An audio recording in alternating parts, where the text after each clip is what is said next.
Fantastic. Got big stuff. Got the clip for real.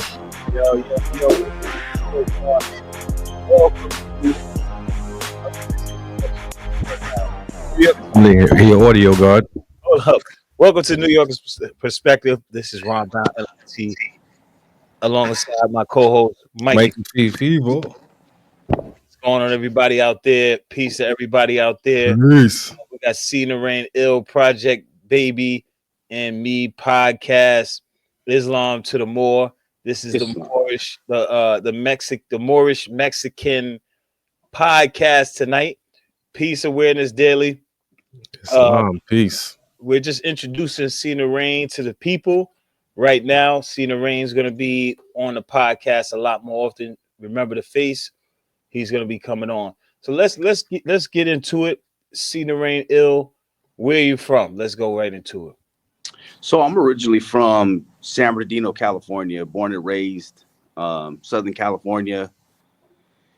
I've traveled around though. You know, I spent most of my life in most of my adult life in Las Vegas, I would say, and back and forth between Las Vegas and New York State, upstate. But originally from San Bernardino. Okay, so San Bernardino. The last person I heard about San Bernardino was 40 Glock. Yeah. Yeah, Colton City. Yeah, 40 Glock. Yeah. We actually some of the homeboys back from the neighborhood, they actually do music with 40 Glock still to this day. Oh wow. Oh yeah. Yeah. So is he still running up on cars? Is he still stopping cars? I would that brother's crazy. You know, I wouldn't put it past him. It's a story, Ron. He stopped Lil Wayne and Baby car. Yeah, I remember that. I remember when he did all that. Yeah. I followed 40 Glock with Mobb Deep, like when he first started rocking with him, because 40 Glock is actually a real dope MC. Nice. Well, it was nice and Mobb. Yeah, damn, Ron, you took it back. But after the game caught him lacking, that his career kind of tanked. You know what I mean? Mm-hmm. But it comes full circle. What you do comes full circle sometimes. Yeah, for sure. He's still, he's still pretty big in the area. Okay, so he's still popping. Oh yeah. Okay. Yeah, I just want to let y'all know this is Brother Ray Bay's hat. Brothers don't kill brothers. I forgot his brand name. My bad, Ray Bay. But at least I'm supposed to get the money, something like that. QGTM, something like DIC, something like that. Yeah, don't want to butcher it. Shout out to Ray Bay. Shout out to Ray Bay.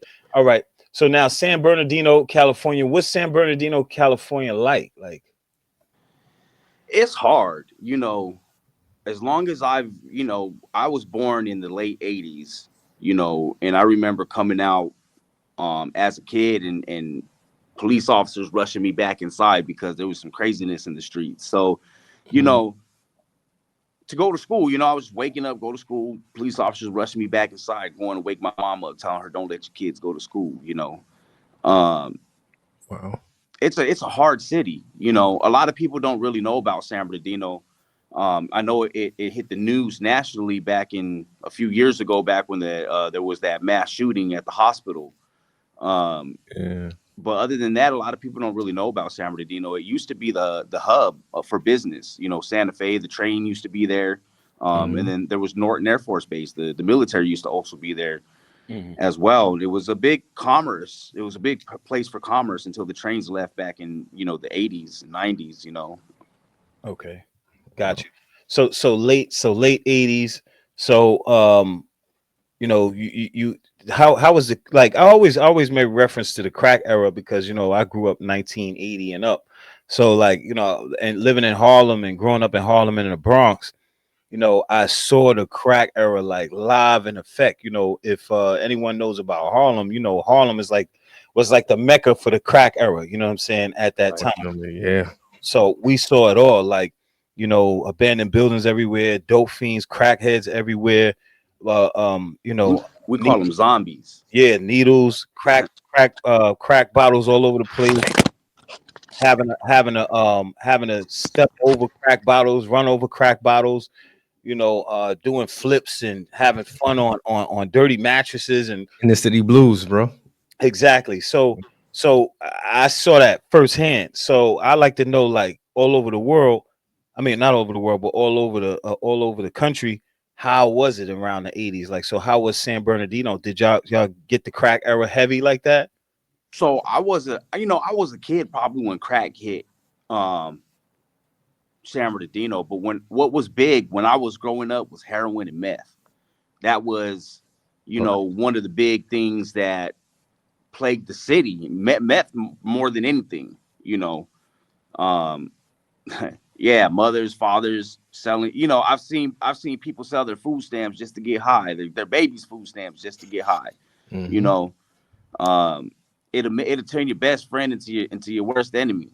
I I've seen some of the most innocent people, get turned out on them drugs. I'm pretty sure all of us have. You know what I mean, and never be able to come back from it. Yeah. And San Bernardino, it reminds me of one of the things is I go back home to visit. I will never go back there to live because it's a place that doesn't have opportunity at the moment, I would say, and it's a place that kind of sucks your soul from you. You Mm-hmm. know, um, I remember the first time I took, my children's mother to San Bernardino, and she locked the doors. Just see, it's just like you say, you see homeless encampments. It's not as this is more now than it was back then. Back when I was growing up. Hmm. When I was growing up, it was more murders. It was known San Bernardino was known as the murder city. I mean, at one time the cops were selling shirts that said 187 City to try to bring awareness to how many people were being murdered in San Bernardino. Wow. You know, and it's always been that way. Everybody hears about Los Angeles and San Francisco and some of those other dangerous areas, Modesto or San Jose, but Mm-hmm. San Bernardino, for the longest, they held the number one dangerous city to live in California for a long time. And it's not something to be proud of. It's something that I've always, and a lot of the homeboys back home are about trying to reverse some of the things that we took part in making that city, what it is today, and trying to reverse that and give back to the community now. Bring awareness, bring more awareness and redemption. I feel that. Right, right. So now, San Bernardino, number one, for murders and hot whatever 187s. Um, Now, what are the gangs like out there? Because I know if it's in California, Bloods and Crips are out there for sure. Um, so and only thing I know, like I said, about San Bernardino is 40 Glock, who is a Crip.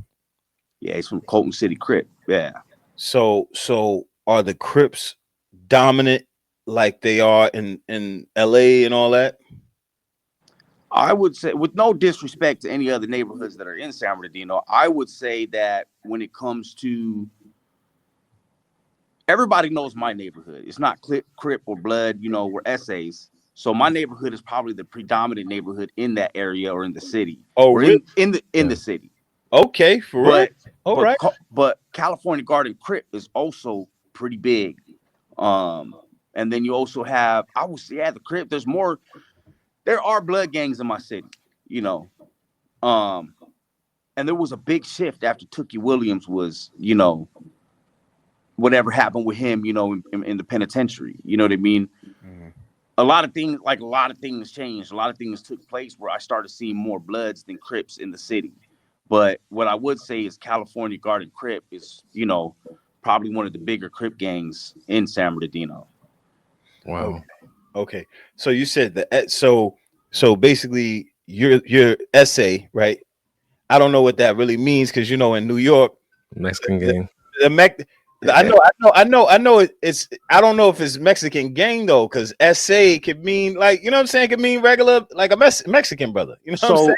So it's my understanding, right? This is my understanding how it breaks down when you talk about essay, right? Essay is the letter S, so ESE. The letter S pertains to the term sureño, or meaning Southern Mexican, somebody who's from Southern California, or who adheres to certain laws that are set down by prison gangs. Because everything that's run on the streets is run by prison gangs in prison. So whatever happens on the streets came from somewhere in Pelican Bay or San Quentin, Chino, somebody in prison is calling the shots to whatever's going on the streets, and that's for everybody. That's for whether you're Mexican, whether you consider yourself European, whether you consider yourself descendant Africa, blood of Crip, Hoover. You know, that's the big saying in the prisons in California is moving, grooving, and swooping. You know, if you ain't one of them, you're a non-affiliate. You know, uh, at least in the prison system. You know, and the prison systems might have changed. You know, I know back in 2018 they integrated the lower level yards, meaning that those who were put in S and Y yards or special needs yards, which would be known as protective custody yards, were put back on the general population. So I know there's a lot of war going on because of that. That's not hitting national headlines or the news. But I know a lot's changed in the prison system since I've been in.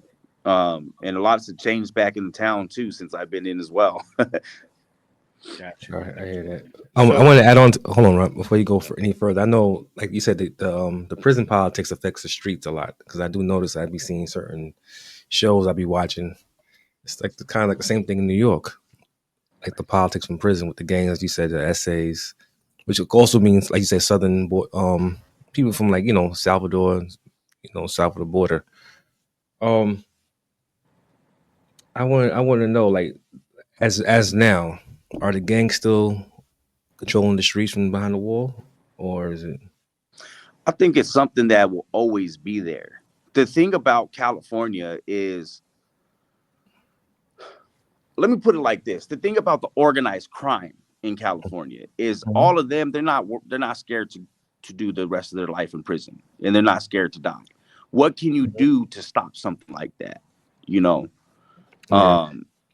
one of the things that I've always said is, this can change anybody. You know, Mhm. um, but yeah, I would say yes. You know, I would have to say yes. It's still and it's more than just California. You know, it Mhm. stretches. Yeah. Yeah. okay. Okay. So, okay, in New York, right? When it comes to, like, I'm talking about New York City, I don't know what's going on, further up or anything like that. I know what's going on in Westchester County and down into the city. As far as the city in Westchester County, as far as like Mexican or South Americans, so to speak, quote unquote, they're not like what is depicted on line about, you know, those people from the West Coast. Like the Mexicans from New York are a little more how can you say it? What do you think, Mike? Like, Reserved. Concerned. yeah, they'll fight you, Hmm. but they're not violent. Oh, no, they get down, bro. I've seen them out here. Nah, they'll fight So you. No, they'll fight you, but Yeah. they're not really looking for trouble like that. No. No. it's a culture. So to go into some history, and this is all public knowledge. You can Google a lot of this stuff. Mhm. Um, when to go back into history, what made a lot of Mexicans violent in the streets in California is you go back to the 1920s, right? The 1920s, there was a huge mass deportation of Mexican Americans, regardless if they had American citizenship or not. That happened throughout all of the United States, but predominantly in Los Angeles. A lot of people hear about the Zoot Suit riots, which was also, gave way to a lot of, what came out of the Zoot Suit riots is what created in later years what gave way for the Black Panther Party and the Brown Berets to be created and to start. So we were in solidarity all the way back in the 1920s with each other, you know. But when that happened, it gave way for gangs to start infesting. So what started was clubs. They started as clubs. We're just going to protect ourselves from the cops. That's what it was. We're going to protect ourselves from the cops.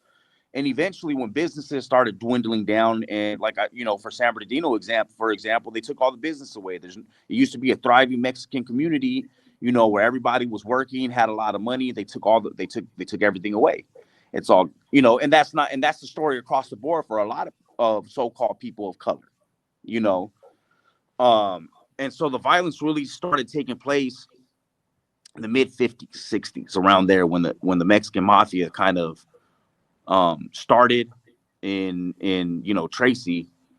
Um, and you can a lot of this is captured in movies like Mi Familia, Blood In Yeah. Blood Out, Yeah. American Me. But like I said, it's all public knowledge. It was started, Mexican Mafia was started, mid 1950s, 1960s, something like that. But they really started gaining power in the 80s. Um, Rudolfo Cadena, I believe is his name, was actually a member of the Brown Berets. And he was a Mexican Mafia member. His vision was to see so-called black and so-called brown united. He did not want to see us in prison. At that time, we were the minorities. Uh, it was the Europeans who were the majority in prison. We were in California, at least.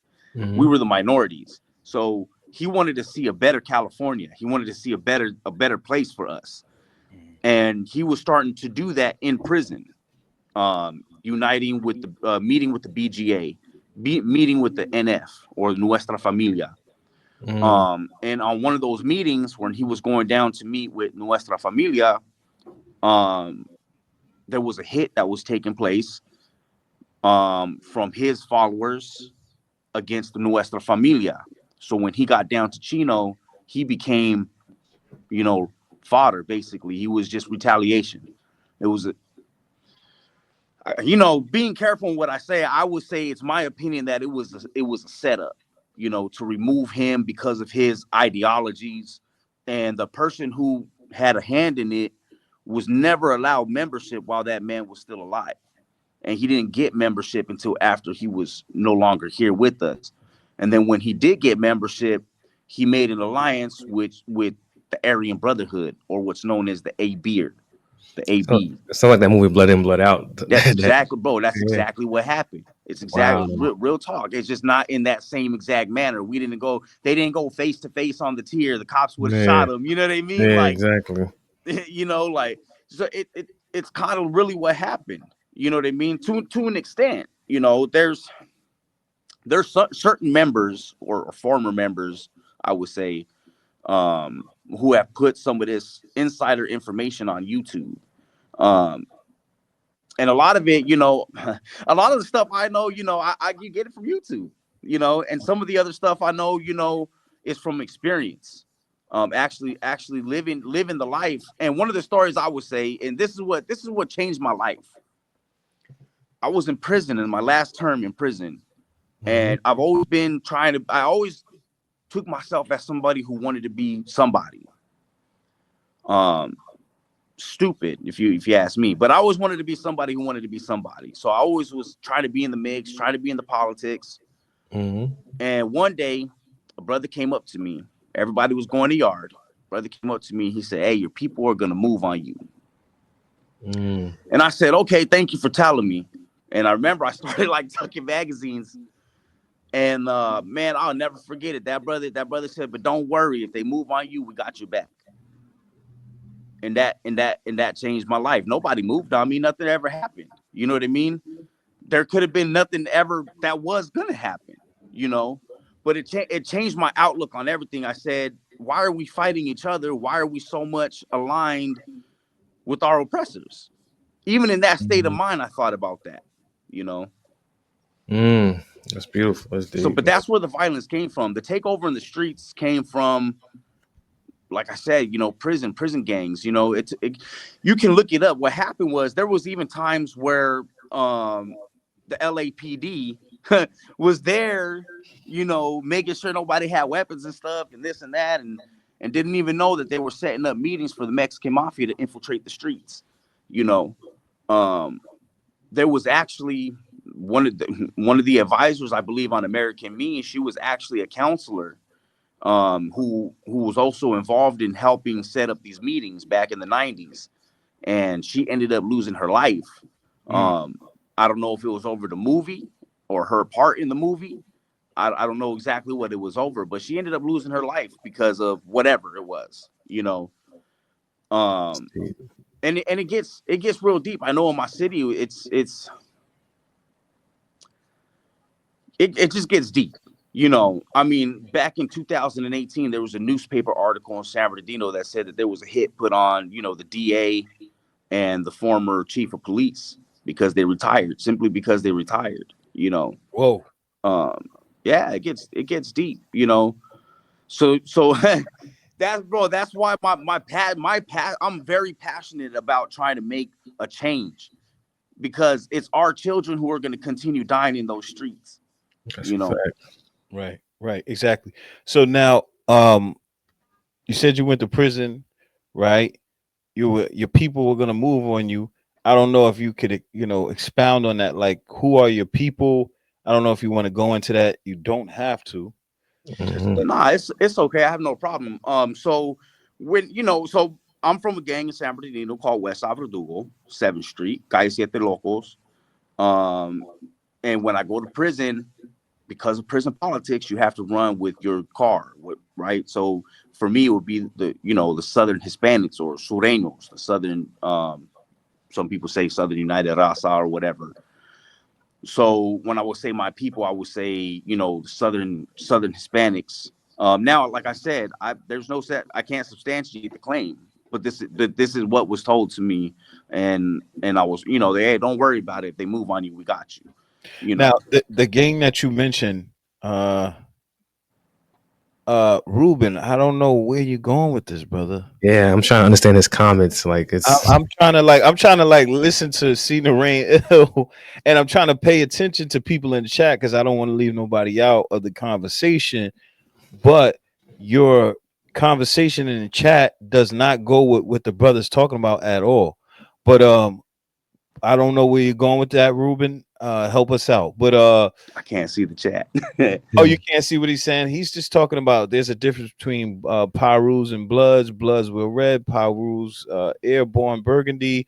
mm, Some blood sets started in prison. I think this is started he, from where he thought you said something like the Bloods and the Crips started from prison, when that's not what you said. You said no, no, no, no, no. no. Okay, let me reiterate. I'm not too. I don't know when it comes to Paru, Blood, Crip. I know a little bit. But I don't know as far as exactly how a lot of the gangs in my area, as far as Blood and Crip, started. But when I meant by a lot of what started in, what I mean is the violence came from prison. The control comes from prison. You yeah. know, um, and it's across the board. It doesn't matter. At least in California, it doesn't really matter whether you're Blood, Crip, Paru, SA, whatever you are, Norteño. It all stands. You have to answer to somebody, and if you're living a life of crime, eventually one day you're going to go to prison, and those calls come from prison, most of the time. Most of the time. Got you. Now your car. So you already explained your car. Now the gang that you are a part of, you kind of like you spoke a little too fast for me. I never heard of this gang before. I heard of a lot of different gangs, but this one in particular, I've never heard of before. Can you say it again? So the gang as a whole is West Side Verdugo or Verdugo, Verdugo. Okay. and then the clique that I'm from is Calle Siete Locos or 7th Street Locals, 7th Street Crazies. Okay. So the history, from what I understand, from what I know, is my neighborhood started as like any other neighborhood, started as a club, as a crew. They used to have, there's older generations, and there's generational, so you have like the tokens, you got like the royal counts, and then like there's nobody my age is gonna be claiming royal counts or token. You get what I'm saying? And then there's generations down. For example, anybody who's like watching from my area, they might know, for example, like Mount Vernon at one time, anybody and their mom was claiming Mount Vernon, and there was really no books on that. And then there was a time where there was like, okay, we're not doing that no more. Now we're gonna have books on it, type, and it was just at one point it was like you were you were claiming Mount Vernon, and then you can go, off to wherever you wanted to go to. And now it's like you can't do that. You get what I'm saying? Now it's like if you're gonna be from Mount Vernon, you're gonna be from Mount Vernon. And then there was people who were never even from Mount Vernon that they just went straight into their clique, you know. Hmm. And things are different now. Like I said, I haven't been involved in the street politics in, a decade, you know. So, things are That's a different now. The blessing. people that I know that I So associate close. myself with that are from my neighborhood, they're trying to make a change for the Now, most part. now, you said a decade. Now, I want to know this, right? The decade is it seems long, but it's still short. Point because you lived on the planet for what 30 something years, right? Yeah. So Probably so less than a decade, but yeah, somewhere around there. yeah. Now, peace, eternal Lord Allah. So this gang, this clique. I like details. If you don't want to give me details, that's fine. Now, I know about La M. I know about uh Sereños. I think I know about who else? Somebody else. 18th Street, something like that. Yeah, yeah, yeah, yeah, yeah, Yeah, yeah. we all run together in prison.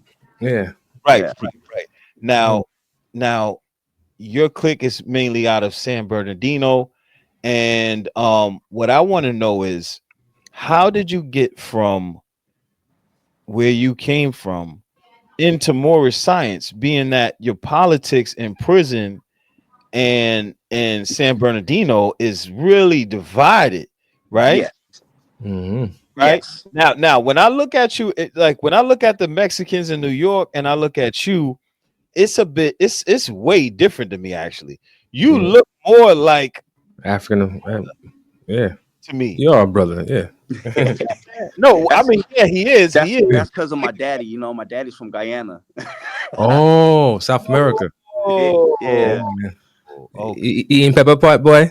That's my last name. So Naraine really comes from India, right? Mhm. Naraine is really one of the names of Vishnu. Yeah. Okay. So how we got in Guyana, I have no idea. Migration probably, you know. Yeah. A lot of Oh, Indians. so A lot you of so, Indians in Yeah. Guyana. so your So he met my mom. My mom's, she I think her and my whole family has always had identity crisis. You know what I mean? Um, we have a DNA connection to Momia Juanita that was found in the Peruvian Andes Mountains. Um, so my mom. What's crazy is when I was younger, I remember my mom always used to be like, "You're Moroccan, right?" And I would never, it just went one ear and out the other. You know what I mean? But she always used to be like, "You're Moroccan." Later years, I asked her, I said, "Mom, how did you know I was Moroccan?" She said, "I don't know. Somebody in the family used to say it, you know." Mhm. So I believe that somewhere down the line, my family, deviated from the path, but they were on the path at one point, you know. But coming into Moorish science, bro, that's deep. So in prison, especially anybody who's honestly, I think it's across the board in prison. But in California, we're given a lot of these books to study. You wait, know, I don't mean to cut your wisdom, but we got to do this, man. We got to do this now. Guyana. Mhm. Now, so your dad married your mom, who's Mexican. by way of Puerto Rico, because my family owned land in Puerto Rico for years until the Catholic Church took it from Mm. Now it's getting deep. So now, them. now we're getting deep. So now, So we grew up with eating tamales and pasteles on Christmas. so Oh, now, you so know. let me ask you this: who owned the land in Puerto Rico? Your mom or your dad side?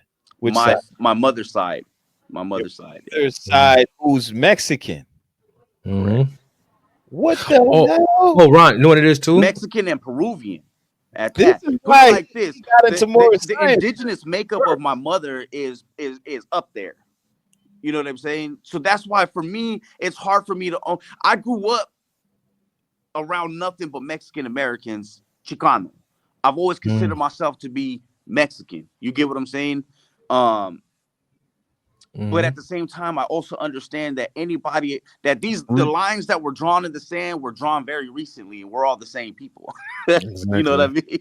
For sure, Exactly. for sure. I wanted to add on too, like a lot of people. I don't know if you've seen this online, tend to argue about this whole indigenous thing. They don't know how far this indigenous group goes for as far back, down from from the whole Caribbean, even to South America, where some of them descended from. So yeah, I understand. And it's also too, one of the things that I see it on TikTok. I know what you're talking about, the Oh God. debates on TikTok, bro. And it's crazy. I try not to get involved in it too much, But one Mm-hmm. of the things that my indigenous brothers and sisters have to understand, the ones who are fighting so hard against it, what you got to understand is our ancestors were put in schools.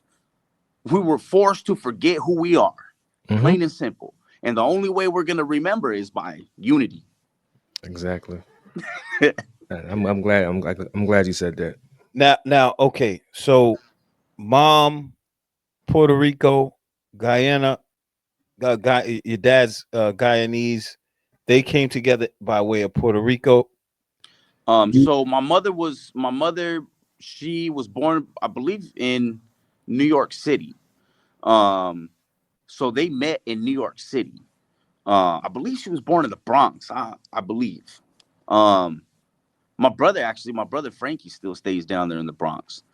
Um, so they met in the city, I believe, in New York City, and then my mom. I don't know if they moved together, or if my mom, or if they separated, and then my mom moved to California.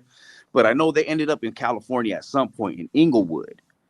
Uh, was where they were first at in Inglewood, and then I had my tia Rosie that lived out in Apple Valley. So my mom ended up moving out that way, and I ended up being born in Victorville on Hospital Hill, and then raised down in San Bernardino Okay, Mm. cool. So you were raised by your mom, by my mom and my step pops. Yeah, and both of them are Mexican, my step pops is German. German, Yeah. and and then your mom is Mexican. So cool. So now and then, of course, you speak fluent Spanish fluently. So my mom, like I said, there's an identity crisis in my family, Mhm. right? It's hard to explain because you'll have a lot of people in my family that will say, "Well, Puerto Rican." Then there's other people in the family that'll say, "Well, nah, we're indigenous." And then there's even other people in the family that'll say, "Well, no, you're from the West Indies." Mhm. Mm. you know, there's a lot Yeah. of I've done a lot of research. I've done a lot of tracing my family name and my on both my mother's side and my father's side to compile a little bit of where to know exactly where we are pinpointed coming from. And we have a lot of history going through Mexico and Peru, regardless of if we own land in Puerto Rico or not. You Got you. know, Got you. Okay, cool, cool. Check. So now, so do you speak Spanish? I Spanish was my first language. Got you. Um, All right, there we go. Okay, so you speak Spanish. Now, growing up in San Bernardino, Mexican, you get into a gang. How was that experience? Was it like, yo, you gotta be down with this gang because it was the neighborhood, or you just so happened? How what was that like? so back when I came up, this is like I was explaining earlier, was before, there was really a lot of politics with the clique Mount Vernon. It was mainly just West Salvador, Mount Vernon Rifas, or the Rifas, or the cliques of Mount Vernon, right? Mhm. So when I first got jumped in to Mount Vernon, it was kind of like a thing. It was all the kids that I grew up with, went to school with, all of that. Um, and it kind of kind of happened in my older home in Cholo Shai's house. One day just kind of happened. I knew it was going to happen. Uh, and so got jumped in, and then being from Seventh, I can't. I'm not going to say who told me this. They know who they are, but I remember them telling me. They said there were tears, mind you, tears pouring down their face while we're in prison. They said, "Look at me. Do I look happy?" And I said, "No, you don't look happy." And they said, "So why do you want to be from Seven? All you're gonna see is death, pain, and that's it. Mhm. That's all you're gonna see is death and pain. You ain't gonna see nothing good from it." So And to sum it up, it sounds like a lot of tribalism was involved in there too. Segregation of the neighborhoods. Not only the politics from prison, but also the demographics. yeah, a little bit, yeah. Yeah. Yeah. Yeah. Yeah, not even a little bit, because when it comes to the separate cliques and all that, everybody's proud to be which clique they're from. Even Hmm. to this day, it's a part of me. I say it all the time. I go, I was born on November 7th. I gang bang 7, and now I read from the circle 7. So you know what I mean? Like I've come full circle in my opinion. Right. So now after getting jumped in, you're a part of this. You're a part of this gang. Um, it is racist out there. I know that from just honestly, just freaking YouTube, man. Mhm. You know what I'm saying? I know how it goes because just watching that, right? So not necessarily like I know because I'm watching Right. YouTube, but from what I'm seeing on YouTube, it's racist out there, right? On TikTok So as well. so now you're Mexican, you're in the prison system, you're riding with the Sereno car, right? The Serenos click up with the Europeans. Okay, so how did you get to Moorish science? Right. So knowledge, bro. I've never been one who's believed in God. You know, um, obviously I am today, but I've never really been one, bro. My mom could tell you, my sister could tell you. I've told that my mom always, you got to go to church. Man, I don't even believe in God. I only go to church because you make me. Um, and in the streets it was no different. I used to tell people, like God didn't want me and the devil couldn't handle me. You know, and it's hard, bro. It's hard to explain because the way my mom brought us up, she didn't bring us up to be racist. Never. Not one drop of her blood or her teachings ever brought us up to be racist. So I've never been racist. I've never truly been in my heart racist or a racist person. You know, and then being from my clique, a lot of things are different now. But back when I was coming up, it wasn't like that. But being from my clique, we have a lot of so-called black brothers from my clique, from 7th Street locals, Mm. who also have family members from California Garden Crip and other, and the projects. The projects is neither Crip or Blood that I know of. Right? Things could have changed now, but they call themselves, if I believe right, Black Rack Mafia. Um, so for me, it was never really a thing about. It was hard to follow the politics as far as when you go to prison there's no doing business between each other, and I can't sit at the table with you. um Even if there was a time I had a friend from the streets, and I would used to walk the track with them and just talk to him, and somebody came and said something to me about that, you know and said, oh, it just doesn't look right. um and it's always somebody who there's always somebody who's gonna hate, somebody who just doesn't understand history, and they're more into greed and money, because that's really what changed everything. I don't really want to I don't want to say anything that's gonna disrespect anybody, right? But in my opinion, by letting somebody who wasn't Mexican join the ranks, it tore a hole that wasn't supposed to be there. Um, and I believe, put it like this, I believe it was a plant.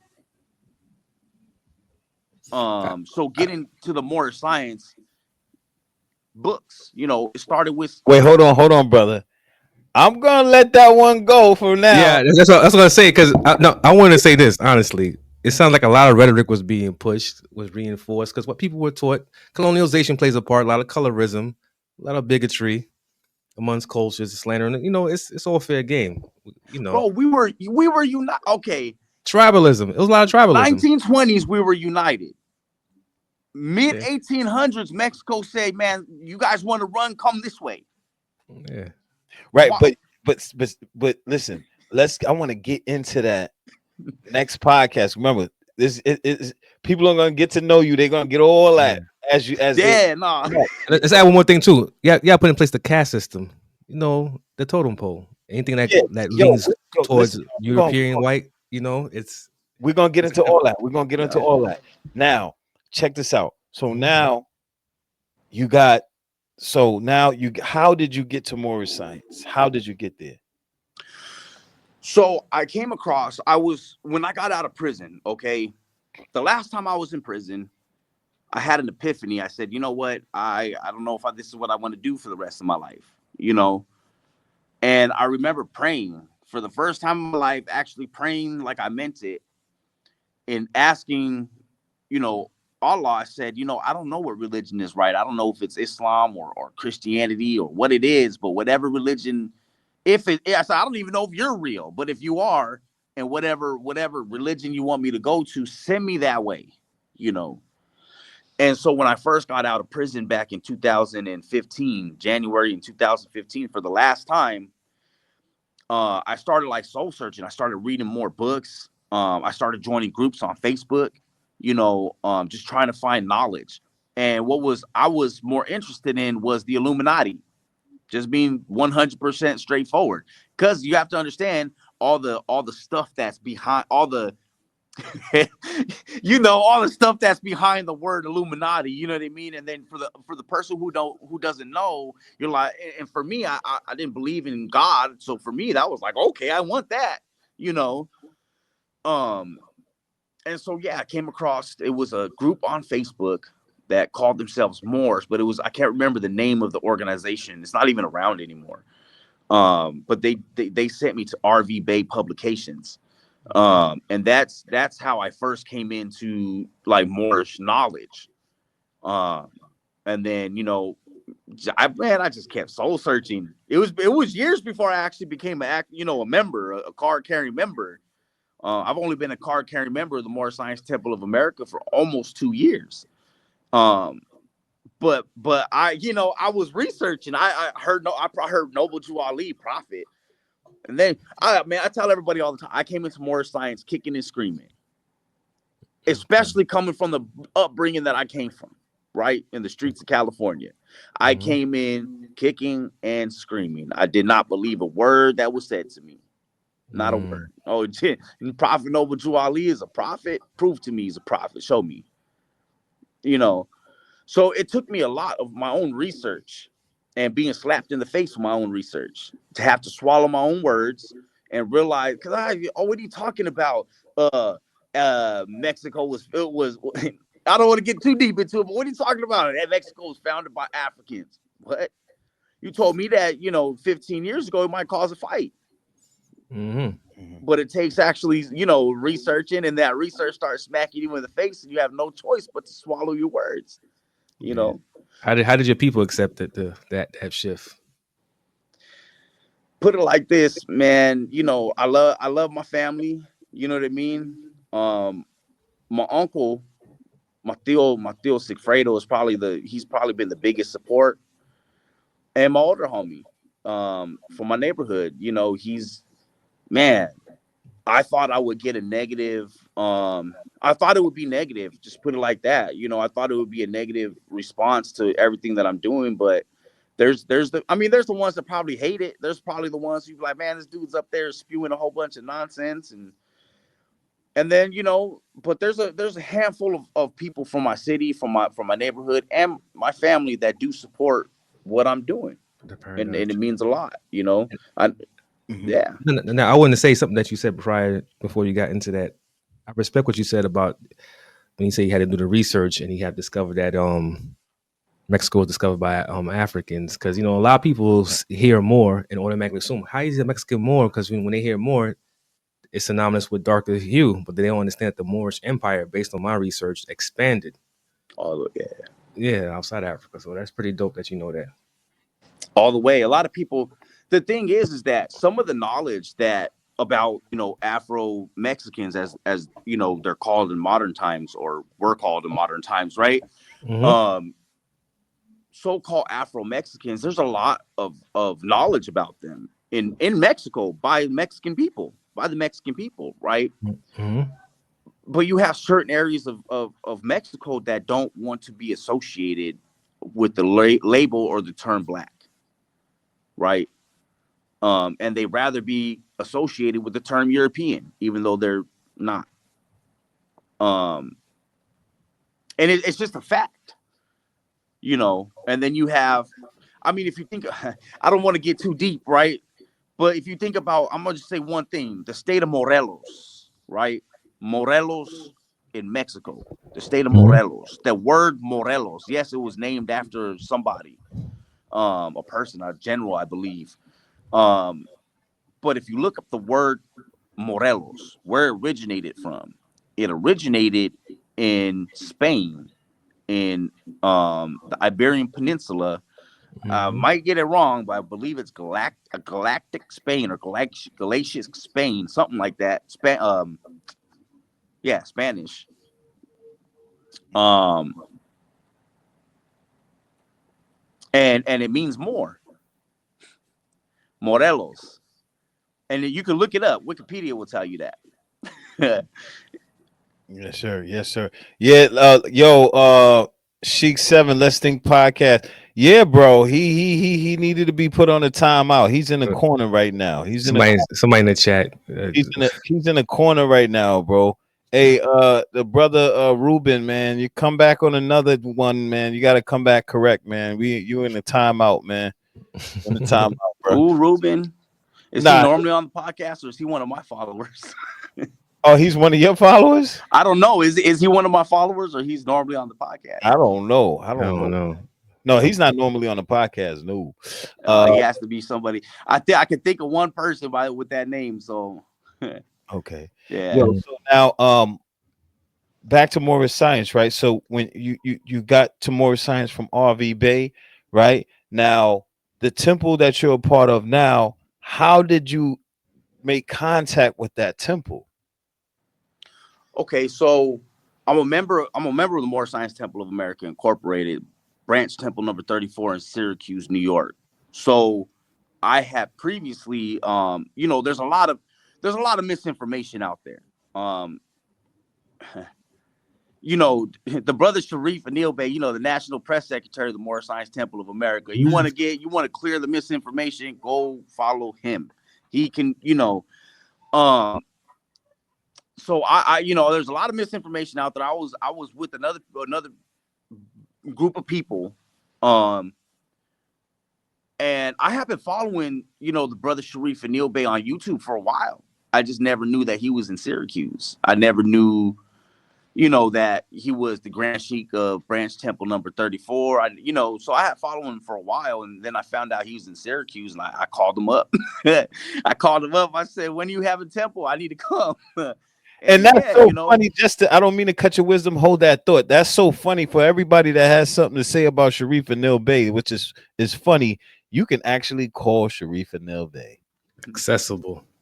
He's accessible, very easy. But quick. anyway, hey, go ahead. And he'll pick up the phone too.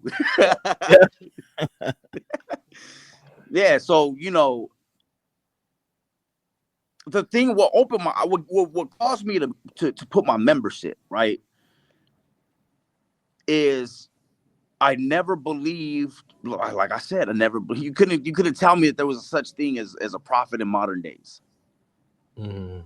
until you start doing the research, until you start seeing some things that the prophet was saying back in 1913, 20s that didn't happen until like the 1970s and 1980s, Right, right. you know. And not only that, but the character. You can say you're following Prophet Noble Drew Ali's teaching, but if your character ain't there, somebody who can see is gonna see, Right. And so honor to my Grand Sheik, Sharif and Neil Bay, and all the members of Branch Temple number 11, because especially the brothers, man, they keep you on point. It makes real talk. It's like iron sharpening iron. Every single time I'm around the brothers, and they start putting out that knowledge, it makes me feel like, man, I'm not doing enough. I got to research some more. I got to get on my toes. Am I doing this the right way? you know, Right.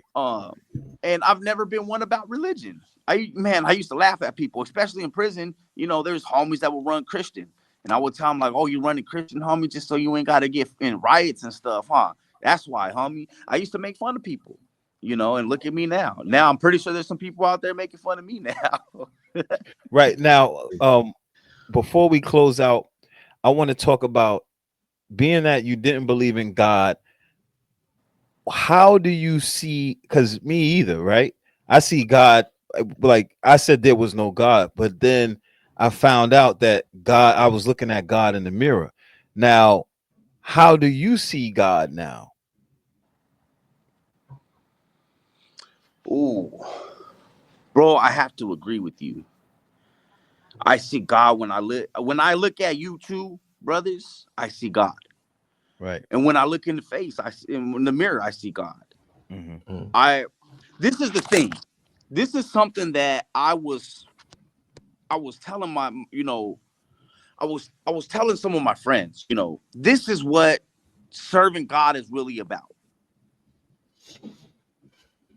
Yes, sir. Nothing against anybody else. I came up in the church. I came up, we started off Catholic and then ended Pentecostal.